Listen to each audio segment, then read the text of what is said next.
So ayun guys, yan, ang City of Manila no ay nagplano na ang August 4 is gawin niyang Carlos Yulo Day, no?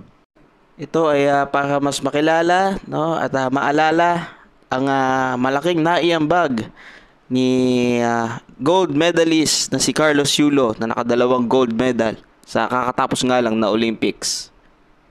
So sa makikita nga natin guys, no? Sandamakmak na reward ang natatanggap itong si Carlos Yulo, no? Milyon-milyon. Ewan ko nakailang kondo na yata to, 4 na yata, 5. Tapos bukod pa dyan yung ibang mga offerings tulad nga nung sa Vikings, no, na Anli buffet siya for lifetime. Yan, sa Viva Max subscription. Yan, isa yung mga nakuha niyang reward, no, sa pagkakakuha niya ng kanyang gold medal. At syempre, di rin maiwasan no, ang biruan ng mga netizens sa social media na yung August 4 is wag lang gawing bastang Carlo Yulo Day.